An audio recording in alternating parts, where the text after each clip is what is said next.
you came back from New York in the 56, I think 56. It was, having studied and worked with Ben Graham, what was the dream? What was the ambition?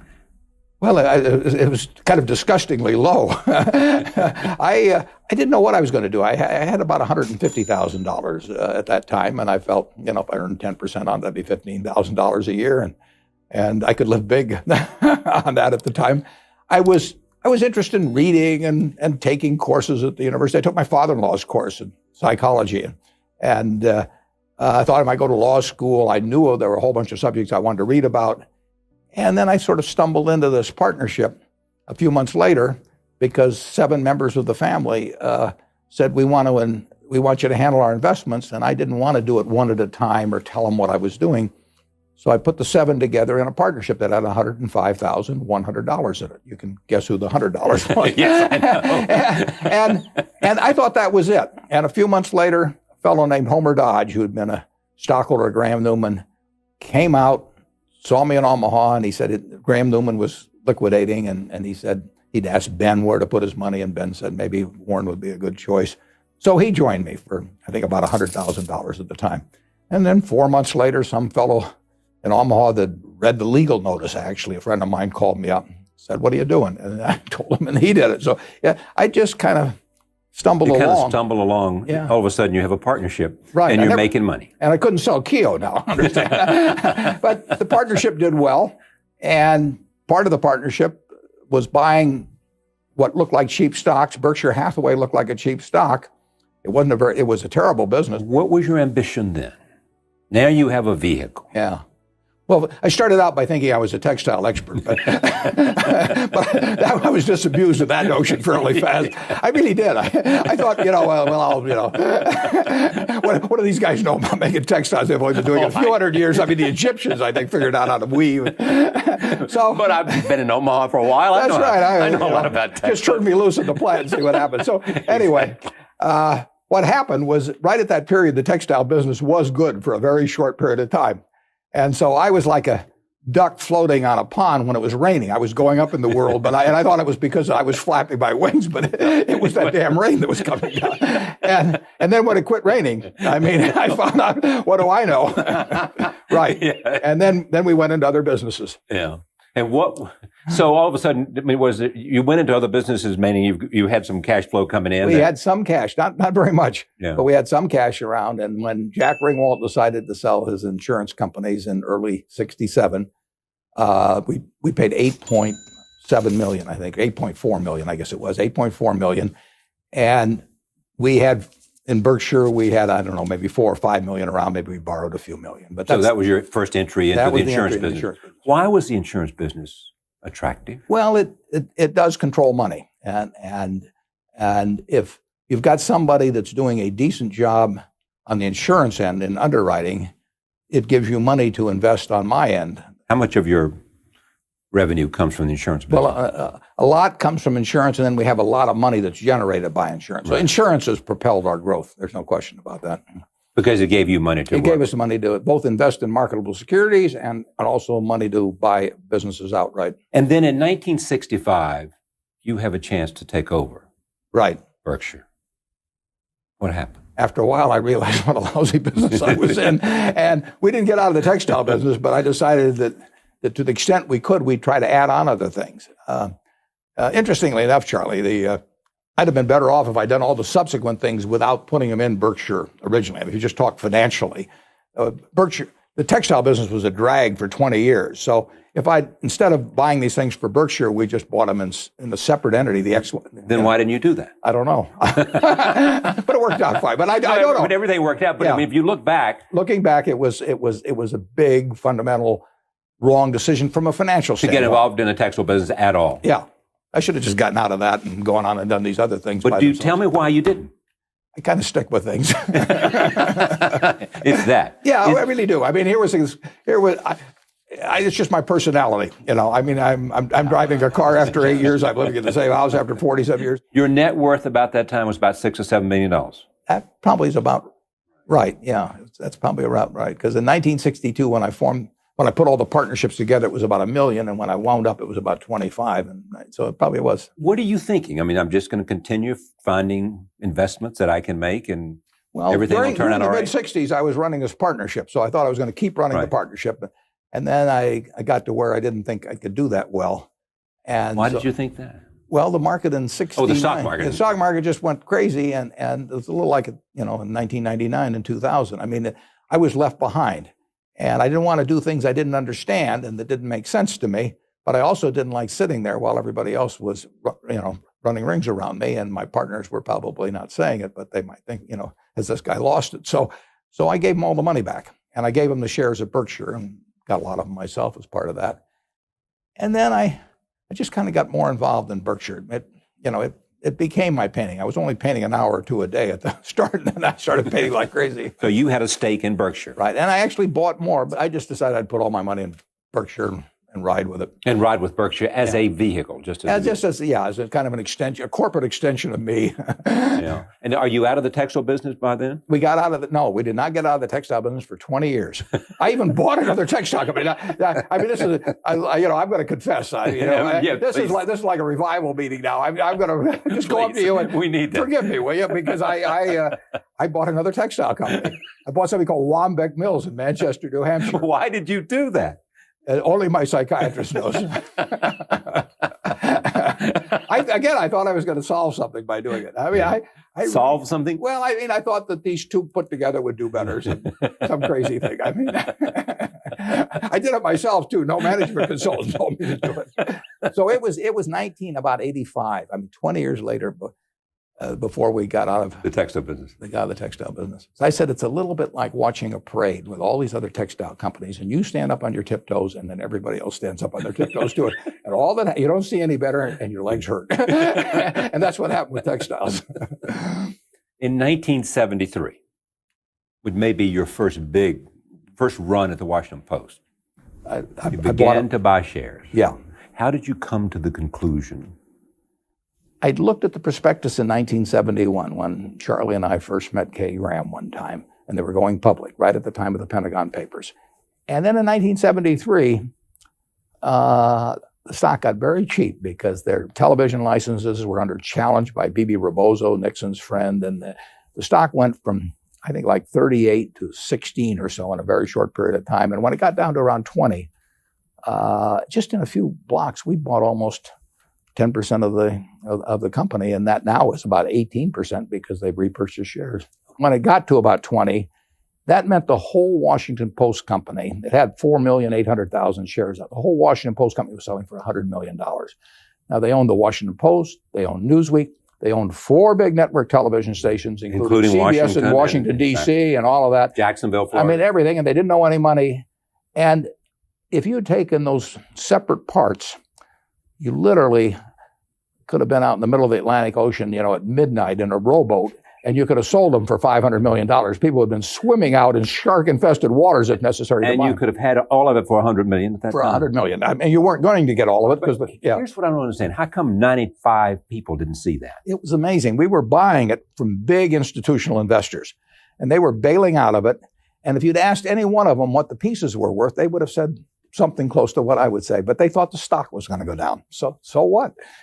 And the stock did go down. In fact, after we bought it, it went down a little more. So what? Warren Buffett believes that I'm not looking at the price of the stock. I'm looking at the value of the business. I'm looking at the properties, and I'm looking at the Graham family. I mean, that stock we paid about $10 million for is probably worth $1.5 billion or more today. And they haven't $10 million, and it's worth $1.5 billion. And they have not struck oil.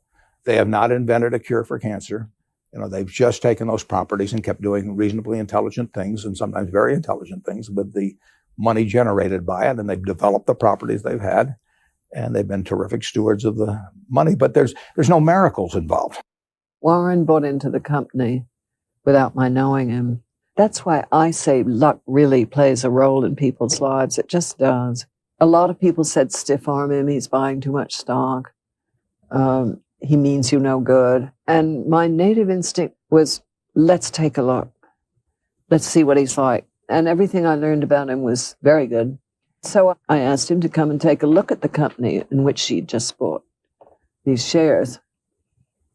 He had to write me a letter when he owned 5% of the company, saying, "Dear Mrs. Graham, I've just bought 5% of your company, and I mean you no harm.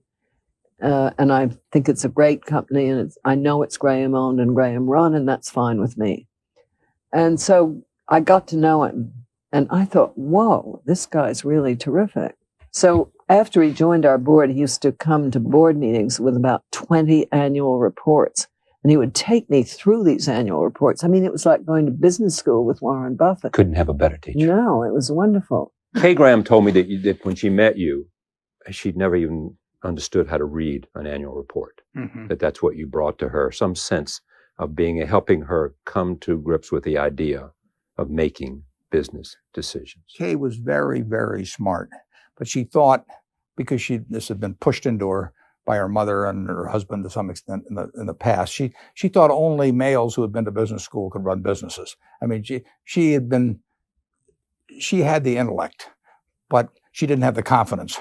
And I told her my job was to get her away from looking into that funhouse mirror that she was looking into about herself and distorting it, and looking into a real mirror. And when she looked in a real mirror, she'd see a person that was perfectly capable of running the Washington Post or any other company. How long did it take her to learn that? Well, it was, fits and starts over time. But I had the right raw material. I mean, she was good. She was good. And she'd had beaten into her over such a long period of time that wasn't what she could do in life, that it took some convincing, and she had to see evidence of success and all that sort of thing. I said, "Mrs. Graham," I said, "you control this company lock, stock, and barrel, but you're still worried about me." So I said, "What you're doing is you're looking at me and you're seeing fangs, and I'm telling you these are baby teeth." And I said, "They really are baby teeth, but they always look like fangs to you, and there's nothing I can do except take them out." I said, "Even though they're baby teeth, I'm going to just take them all out. So I'm perfectly willing. You call George Gillespie up here, your lawyer." And I said, "I'll sign an agreement that I'll never buy another share of stock of Washington Post unless you give me the okay." And I said, "I'm fine. I want you happy with me. I want you nervous about me." And so George came up, and I took out the baby teeth, and she saw fangs falling to the floor, and we got along great ever. Okay, but you already had we had 10 million invested or not? Yeah, we had 10 million invested. We had 9%, 9 and a fraction percent of the stock. I told her the smart thing is to repurchase your shares. I mean, and the shares I would otherwise buy, you should buy for the company, and we'll all get richer if you do that. And she had a lot of other people advising her otherwise, but she decided to do it. And that's the reason we now own almost 18%, I believe, of the company instead of 9 and a fraction percent. The Buffalo Evening News was bought in 1977, right. And I gave Kay first shot at that. You did what? I gave Kay first shot at that. You said, if you don't want to buy it, I'm going to buy it. Why would you do that? I just felt that, she'd been good to me, and we were a big holder, and they were in the newspaper business, and she wanted to buy things. So I just said, I'm not gonna find that I went up to see Vince Mano on a Sunday and bought this thing away from you, so that you otherwise would have bought. So I gave her a shot at it. In 1983, you purchased Nebraska Furniture Mart. That's right. For $60 million. Mrs. B. Tell me about her. Well, this is a woman that walked out of Russia, got on a peanut boat, landed in Seattle with a tag around her neck, couldn't speak a word of English, and the Red Cross got her out to Fort Dodge, Iowa, which is what the tag said. She couldn't learn the language. She moved to Omaha because there were more Russian Jews here that she could talk with. Her oldest daughter started school, came home and taught her the words that she learned. She took 16 years to save $500 so she could start this company, and selling used clothing, bringing her siblings and her mother and father over her $50 at a crack. And in 1937, took $500 and went into business and competed against all these people who had all kinds of advantages over her in every way, and she killed them. And she killed them? Yeah. And how was she able to kill them? She cared about it. She was smart. She knew the limitations of her knowledge, and she was confident within her circle of competence. She didn't get outside of it, and she took care of her customer. She sold sheep, and it took her a long time, but she built the largest home furnishing store in the country in a town like Omaha with 700,000 people. So how did you come to buy it? Well, I was in love with this operation. I mean, that's my kind of woman.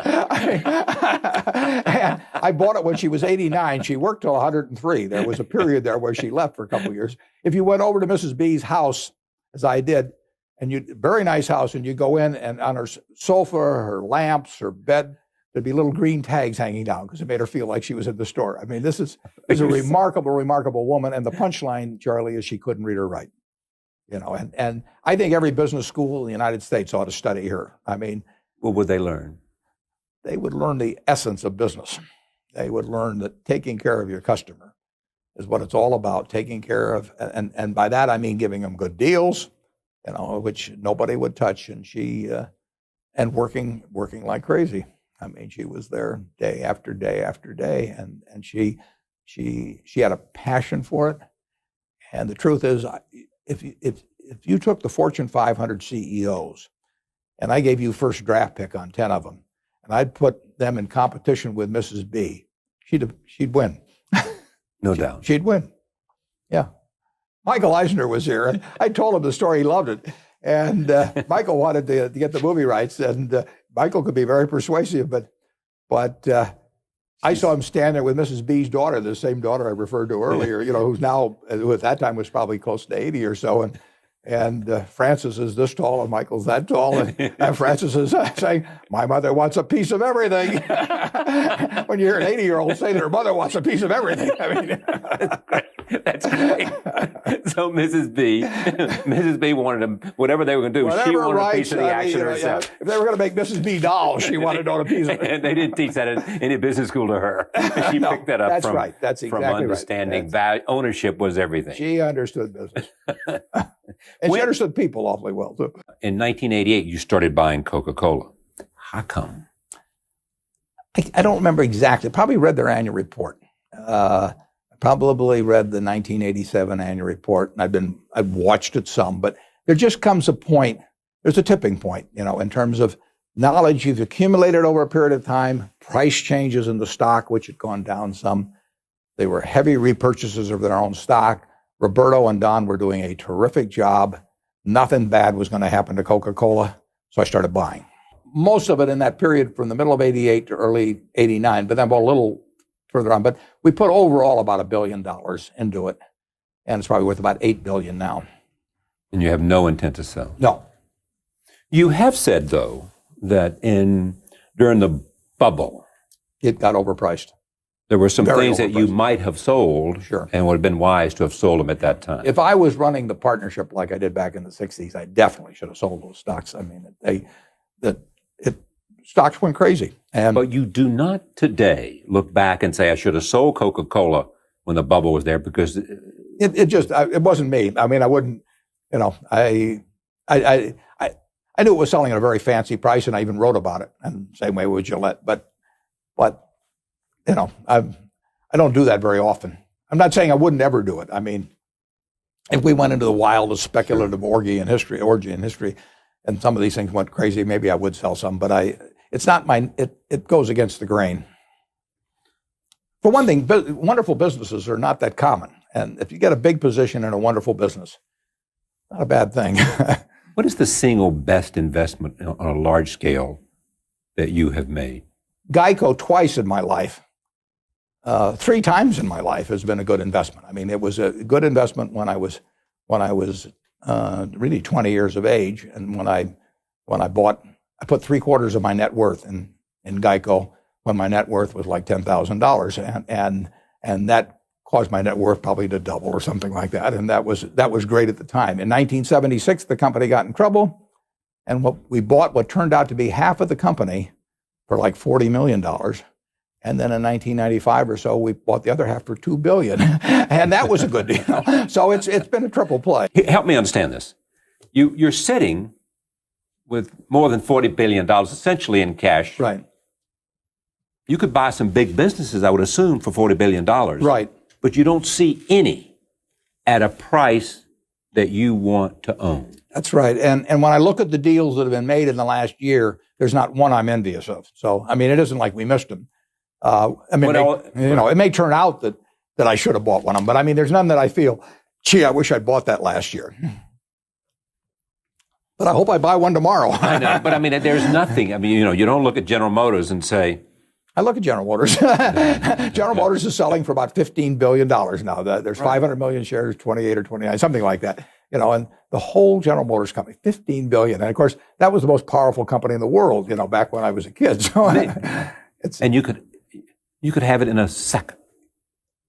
Well, I don't know about that, but I certainly can buy. I can buy plenty of. What don't you know about that? I mean, buying the whole company is a different story. How much is the whole company? The whole company would cost $15 billion, about 100% of the stock. Yeah. So why couldn't you pay $15 billion and get General Motors? Well, they might not like me doing it and some other things. Sure. I understand. But nevertheless, I could buy a lot of stock at a valuation of $15 billion. And you think it's a good buy today? I think it's too tough to figure. Too tough to figure? Yeah. It is a company that sells 25% of all the vehicles in the United States and 1/7 of all the vehicles in the world, and employs hundreds of thousands of people, but it's got some terrible obligations outside outstanding. Like Fiat, or that's what they took care of? Probably, yeah. But the Fiat deal they solved for $2 billion. Right. But still $2 billion Things out the like door. That, yeah. But the big problem was that they really entered into contracts with the UAW that were based on the economics of market dominance, and they don't have market dominance anymore, but they still got the contracts. And I don't blame the UAW. I mean, it was a free will negotiation, but they signed up. I think they're paying like 2.5 people that don't work for every person that works, or something like that. In terms of retirement and health care, and that gets to be crushing if you're competing with people that don't have the same obligations. You've looked at this closely. Well, I look at all the things. When you read 8 hours a day, you have a chance to cover a lot of. But General Motors, and listen, I think they're doing a great job considering the hand they're dealt. But General Motors is a huge annuity and health insurance company with a major auto company attached, and unfortunately, the huge annuity and health company has got a terrible bunch of contracts out. I mean, it is worth some big minus number. And the question is whether the auto company is worth a big enough plus number to offset that big minus number, but you can't separate the two. And you can't figure it out? Well, I can figure it out. But you can't what? Well, in the end, I can't come to a conclusion that it's obvious that. Well, that's what I mean. You can't come to a conclusion. Right. Because you don't have all the facts? Or no, I got the facts. What don't you know? Why can't you reach a conclusion? I don't know whether you can exist with the kind of obligations they've got and 25% of the market and very tough people like Toyota and all kinds of people coming at them who don't have those costs. They call them legacy costs. Here is the dilemma. You got $40 million in cash. 40 billion. 40 billion, I'm sorry. There's a difference. There's a difference, yeah. And you've gotten so big that you got to make a big play. Right. That's your problem. That's my problem. And I thought it was a problem when we were a lot smaller, and it was, but it's a bigger problem now. So what happened? And if I'm lucky, it'll be an even bigger problem 5 years from now. Tell me how the dilemma plays itself out for you. The odds are good, Charlie, that one way or another we will find reasonably intelligent things to do with most of the money, but they won't be as intelligent as the things that we could find 30 or 40 years ago with much smaller amounts of money, nowhere close. Because there are few there. They're right. It just can't, it won't happen. What's the test? What test does it have to meet? It has to be a business I understand. It has to be a company that I think has some kind of enduring competitive advantage. It has to be a management that I like and trust, and it has to be at a reasonably attractive price. Price is the least important, but it's still important. And you'd like to own all of it? I'd like to own all of it. But not necessarily. It's a small field. It's a small field when you get to have as much money as we have. It was a big field 30 or 40 years ago. When I bought the Washington Post stock in 1973 and 74, there were hundreds of companies that met my test. It was just a question of, choosing the best. Deciding, absolutely. And the one you like the most. Yeah. The combination. Mm-hmm. You don't have any single candidate right now. That's true. That's why you see these tears in my eyes. It is. I mean, tell me the emotional feeling. I mean, I don't mean tears, but there is a certain sense of It's happened before. I mean, I closed up my partnership in '69 because I didn't feel there were any opportunities then in what I was doing, managing money, and there weren't. I mean, at least for me. And in the year in 1999 and 2000, in the general stock market, there was certainly nothing attractive, and we found some businesses then. But it happens from time to time. I mean, I am not in a business where you can do something smart every day. I'm not even in a business where you can do something smart every year. But I may be in a business where you can do something smart every 3 or 4 years. Yeah, but I mean, I read every day about one more big deal by a group of private equity guys in the paper today. Right. And they're using other people's money, and they get an override, and their calculus is not the same as my calculus. And right now, that enables them to pay way more.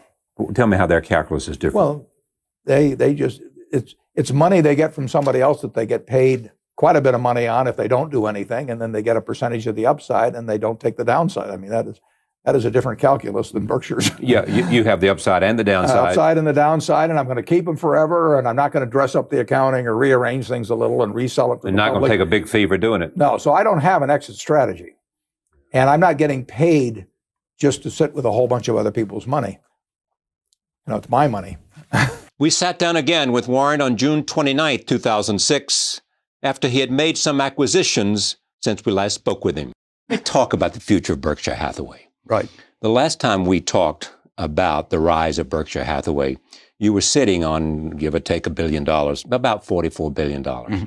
You didn't find anything that you were very interested in making an investment. Since then, you've made some investments. Yeah, we've spent over $10 billion this year. And, one was ISCAR. One was ISCAR, which was $4 billion, 80% we bought of a $5 billion business. Pacific Corp was $5 and a fraction billion. And we're finding a few things. The important thing is to find big things.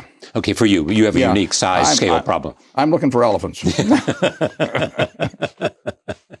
But my question is, did anything change between, say, 2004 and 2006? I mean, because you don't look at the economy as much as you look at the business. I only look at the business. I mean, there's never been a business that I passed up that I liked because I had some view on the economy that maybe it'd be better next year. Yeah. There's never been one I bought because I thought the economy was going to do particularly well this year. I look at a business, we're going to hold it forever. If I hold, let's say I live 20 years, that's pretty optimistic, but let's just say I do.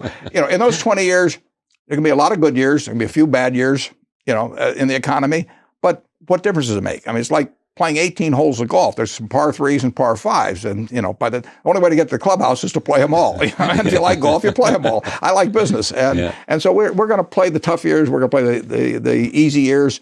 And if we got the right businesses and the right managers, it's going to work. I mean, why couldn't you have seen ISCAR in 2004? Because it was just that company. Nothing happened to them or nothing happened to you to make the investment in 2006 rather than 2004, except the CEO wrote you an email. That's right. I never heard of the company in 2004. That's the reason. Okay. Very hard to do it if you haven't heard of the company. And I never heard of Eitan Wertheimer, but he wrote me a letter in October. This is the guy who's the CEO. He's the CEO and the owner and his family. And he wrote me in October of 2005. And he told me a page and a fraction about the company. And he said, Berkshire is a logical home for us. And he said, I'd like to talk to you. So he came over from Israel and we talked. But if he'd written me in 2004, we would have made the deal. It would have been cheaper too. Yeah, I wish he had written me in 2004. But my point is understanding why you didn't see companies was nothing having to do with the economy, nothing having to do with anything other than you just simply hadn't seen one. Yeah. It's availability. It's availability. Yeah. Sometimes it's something that happens in a family. There may be more people or they may owe taxes or who knows what. I mean, we buy when they're ready to buy. It's ready to sell. And I don't go out prospecting. I let my interests be known. But I get a lot of people say, well, why don't you call on this person? Why don't you call on that one and, soften them up? Or, and I don't do it because my batting average would be terrible. You've got to wait till they're ready to do something. And that's when we hear about companies. So they come to you when they're ready. When they're ready. My phone rings. At this stage in your experience, you know pretty quickly if it's right. Yeah, but like about 2 minutes. Yeah. I mean, I read the letter from Kathy. I knew it was right. I mean, you can tell. Have you ever met girls, Charlie, that you knew it was the right? I mean, I don't want to get personal, but there's some, and you know that other people would like them, sure, but it's just not for you. They're just not for you. Yeah, I know. They're just not exactly. for you. But that has to do with, I mean, you can see the numbers immediately. You got to make an evaluation of the management. How can you do that so quick? You just have, at this time in your life, it's an instinctive knowledge. Yeah, it's not going to always be right, but it's usually going to be right. One more time for the criteria. It is, in terms of an earnings, that we're looking for 75 million pre-tax plus 75 million. You're looking at management. You're looking at a simple business, one I can understand, which really means simple. And we're looking for management in place, and we're looking for a seller that knows the price he wants for his business. The seller must know the price. Is it a hard negotiation, or is it pretty quick? I mean, they know what. Very quick, because they know that. I mean, if I like the price and if it meets the test, I can say yes very fast. I mean, it doesn't take any time really, Charlie. Now, there's others. If I spent 2 years on them, I wouldn't know the answer at the end of 2 years. But I do know the difference between the ones that take 2 years and the ones that take 2 minutes. And you like the ones that take 2 minutes. Yeah. And you don't go to some investment bank to do the due diligence. No. If I need them. I need a doctor maybe to tell me about my health, but if I need them to tell me about a business, they ought to be running Berkshire. I did not take money from 400,000 people to essentially start farming it out and say, well, I lost your money, but this guy, I thought he was good. It just happened he was wrong. It's my job to know what I'm doing. And if I don't know what I'm doing, I don't do it. Well, we've established that you know what you're doing. No, not always. Coca-Cola is one example. The value of your holdings gone down by about $8 billion, haven't they? You hit it right on the button. Let's keep this quiet, though. I mean, do you ever say, man, what am I doing here? My commitment to the end is. No. I looking back, I made a mistake by not selling. You could have sold it at the time, 3 or 4 years ago, right? Something, yeah. But no, I don't look back on things. Yeah. Okay, but let me just stay with that idea. Yeah. So you look back and you say, when it was $80 a share, I should have sold it because that was at its top, say, or close to its top, and 50 plus times earnings. Right. Yeah, 50 times earnings. Yeah. But it's not in your blood to want to sell. No, but I do sell marketable securities sometimes. Okay, I don't sell businesses. Right. But I do sell marketable sure, and this securities. is a marketable security. That was a marketable security. As is American Express, as is. Yeah, but I don't sell See's Candy or the Buffalo News. Oh, sure. Yeah, I don't sell businesses. So you're married to them for better or worse. Yeah, I've got one section in the annual report, and I put it in every year, that if a business like that promises to lose money indefinitely, or if they have major labor problems or something, but just because I don't think it's going to do very well, or I could use the money better elsewhere, or because I get offered a crazy high price for something, I don't sell them. I got offered a crazy high price for something here recently that we own. And I told the fellow that called me, I said, I don't do it. You can look in the back of the annual report and you'll see I don't do it. He said, well, I read it, but I didn't believe it. He said, I believe it now. He thought he could buy it, and he thought he could buy it. He named a number to me and it was a good number. It was a good number. If I was trustee of a children's home and that was the only asset of the children's home, and it was my responsibility simply to get the best economic result for the children's home, I would have had to sell it to him. Exactly. Since I last talked to you, you have, with the consent, in concert with other members of the board, have chosen the successor? Well, what we have, Charlie, is we have 3 that could do it. And every meeting of the board, we don't have very many meetings, but every meeting of the board, that's the subject. And the question is, if something happens to me that night, who do they put in charge? So they always go away knowing what they would do the next day. Now, there may be a pool of 3, but we have settled on one at any time. And so if something happened to me tonight, tomorrow morning, the board of directors of Berkshire would convene, and they would know exactly who they were going to put in charge. You will run Berkshire as long as I keep my marbles.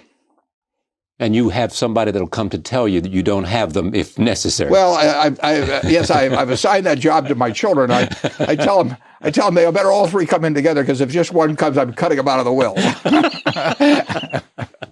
You have said that you want to keep, if you could find $30 billion in acquisitions, you're prepared to do that. Yeah, and you want to just keep in reserve $10 billion. About $10 billion, yeah. Now, why that breakup? Why that? Well, I think that a company that writes the catastrophe insurance and all of that sort of thing that we do should have plenty of liquidity. I mean, I want Berkshire always to be the Rock of Gibraltar. I mean, we've got 400,000 shareholders. We've got people who have workers' compensation claims against us that are quadriplegics or that are going to be getting a check from us 60 years from now. I've got no business fooling around with anything close to the solvency of Berkshire. So I will keep it way over on the safe side in every respect. And having a lot of money around, when you're in the insurance business like we are, I don't want to depend on letters of credit from banks or anything of the sort. Right. I don't want no too big to fail doctrine to bail us out. I really want us to be. And $10 billion is the right number. Who knows what the right number is? I understand. Yeah. But is the insurance business still as attractive to you today as it was from the beginning? It's always been a business that sort of fits me. I mean, it gives you the money first, so the investment element is important. It also is a business where you're calculating odds on things, and that's what you. I guess I was probably destined to be a bookmaker, but my dad wouldn't let me. You can calculate odds, but I mean, in the insurance business, is the increasing number of hurricanes, increasing number of the terrorism is a fact of life today. I think so. No matter how you can write a policy against all those things, I mean, does it make it any less? Is it? Well, you have to get the right. You have to calculate the odds right. You got to get the right premium, and you never know whether you've gotten the right premium. I mean, over a lifetime whether overall you've gotten the right premiums for things, but you lose on some policies, and on other policies nothing happens, and so you don't know in any given day or week or month whether you're doing the right thing. But over time, you'll see whether your judgment has generally been right, and it's an interesting game. Has the scandal affected it all? No, I wouldn't say so. All of the controversy about AGI and AIG. No, we're doing, we do a lot of business. I mean, we've got a lot of different irons in the fire in the insurance business. I mean, we've got Geico, that's auto insurance. So we got a lot of different insurance businesses, no, it'll be the most important business at Berkshire throughout my lifetime, and probably a long time thereafter. One thing you're doing is looking out to international companies. Is it for the first time? No, I've always been interested, but we haven't been on the radar screen very much for entire businesses abroad. People did not think of us in Germany or the UK or, up till now Israel, if they had a business to sell. Now, I've always looked at international stocks, and we've always owned some international stocks. Tell me how you see the economy today. Well, the economy still is pretty good as we sit and talk today. People, they've taken lots of equity out of they've extracted the equity that's appreciated in their houses big time in the last few years and all that. But if you looked at the economy right today, you'd have to say it's pretty good. Now, we've got plenty of problems, but they are not manifesting themselves in business today. Do you worry about inflation? I worry some about inflation, sure. Inflation is never gone. It's always in remission. and it's very easy. Never dead, but always. It's never dead. And it's something that is man-made and governments can create. And it oftentimes seems preferable to some alternative that's in the here and now. So you have to worry about, anytime you have governments, you have to worry about inflation. And what about oil prices? Well, I'm no good on oil prices. I mean, we're using 84 million barrels a day or so in the world of oil. And if something disrupts 3 or 4 million barrels a day of supply, like something happening in Iran, perhaps, the marginal barrel will go crazy. We're on the edge. Yeah. We've got less reserve capacity by far than we had 15 or 20 years ago. When you think about the dollar, I think the dollar over time will go down because I think we're following policies that in connection with trade that will cause the dollar. I don't know whether it'll be in 6 months, 6 years, 10 years, but the policies we're following as a country will cause the dollar, in my view, to decline. Primarily our trade deficit. Our trade deficit, right? And the flip side of our trade deficit is when we consume more than we produce, we have to trade the rest of the world something for that, and we give them our assets. We give them IOUs of the government. We give them dollars initially, and then they can convert those into other assets in this country. So we are trading away assets in order to overconsume. As you said to me earlier, we're giving away pieces of the farm. Yeah, we'll give away pieces of the farm. We want to eat. We want to consume more than we produce, and so we trade away a little bit of the farm. And we've got such a big farm I mean, it's, this is one prosperous country, but we can trade away. We don't see it day by day, but it adds up and it has consequences. More severe to you than the fiscal deficit. That's true. Yeah. Our national debt in relation to GDP is not extraordinary. I mean, we've had plenty of times in the past when it's been higher, particularly after World War II. And I don't like it when it keeps going up as a percentage of GDP. But a very rich country can stand more debt than a poorer country, and we can handle a lot more debt than in the past. Now, as that debt gets to be more and more owned by the rest of the world because of the trade deficit, it can cause problems down the line. But if you ask me whether I'd rather cure one or the other, I would rather largely cure the trade deficit. Do you accept the argument that countries like China are locked into this dance with us because they need our market, so they're unlikely to dump American securities? Oh, yeah. And if they want to sell American securities, if they sell them to somebody in the United States, they get dollars with them. So they have to buy something else with the dollars. If they sell them to the French now have them, and the Chinese have got a claim on France, but they can't really get rid of them. They can change their asset preference about the American assets they own, but China can't get rid of American assets, basically, or the rest of the world can't, unless we start exporting as much to them as we're importing, and that day is coming. But there are people who will suggest that there may be some catastrophic day, and we had that little tremor from the South Koreans about a year ago. There could be a catastrophic day. I don't know the answer to that. I mean, but any time you have huge imbalances in the world, and you have lots of people on hair triggers trading currencies and stock and bonds, you have the potential for catastrophic days. Back to the fiscal deficit and your sense of where we are. A lot of people look at the budget that they see today, and they look 10 years out, and they say with a baby boom generation coming in and Social Security and Medicare, that we are looking at a huge problem downstream, that either we got to raise taxes, cut spending, or change the age of the beneficiary. Yeah, we have to change the promises. I mean, a lot of what you see coming down the road as really large looming problems revolve around promises. And we won't, in my view, ever change the promise on Social Security. We may change it when you get into Medicare or something of that sort. No politician will suggest that. No, they wouldn't. But this country has incredible resources. It has more resources per capita than it had 5 or 10 or 20 years ago. I mean, we're not going backwards economically as a nation, but we have made a lot of promises. And we could have a very rich family, Charlie, and our income could keep going up. But if I promised, the elder members of the family that they would, all live like multimillionaires, we could get in trouble.